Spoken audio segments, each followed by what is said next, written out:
আসসালামু আলাইকুম। সকালবেলা একটা জিনিস দেখার জন্য আমি ভিডিওটা দিচ্ছি। এই যে একটা গাড়ি, অনেক বড় একটা বাস দাঁড়াই আছে।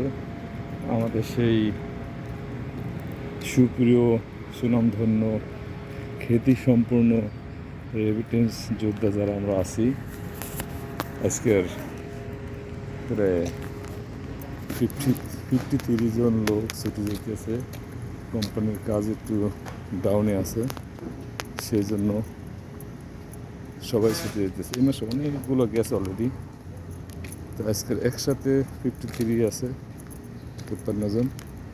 সবাইয়ের কার্টুন নাকিস যেগুলো রেডি করে নিয়ে রেখে দিছে।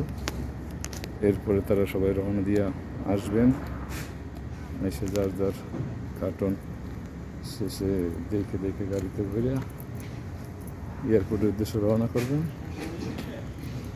তারপর ফ্লাইটে চলে যাবেন সেই প্রাণপ্রিয় শহরে, সেই প্রাণপ্রিয় শহর ঢাকা।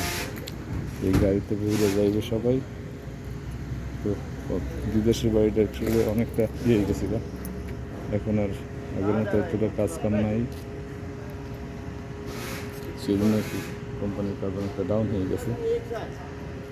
তাই দেশে অনেক ভিসা গ্যাসে প্রসেস হয়েছে, কিন্তু ই হইতেছে না, লোক আসতেছে না, কারণ কাজ একটু ডাউনে আছে। হয়তো 2-3 মাসের ভিতরে আবার ইনশাল্লাহ সব আগের মতো চলে আসবে, কাজকাম শুরু হয়ে যাবে।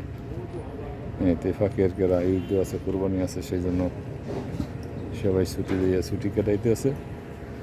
কোম্পানির কাজও নেই, সেই জন্য কোম্পানি ছুটি দিতেছে একসাথে অনেকগুলো লোক, যাতে করে ছুটি পেটে আসে এসব কাজে ফিরতে পারে। সেই জন্য যেটা হয় আর কি, কাজ কম থাকলে সবাই ছুটি পাঠায়, এইটাই হইতেছে আর কি। তো ভালো থাকবেন। এই হচ্ছে বিদেশে আমাদের অবস্থা এখন বর্তমানে, কাজকর্মের অবস্থা। ওকে।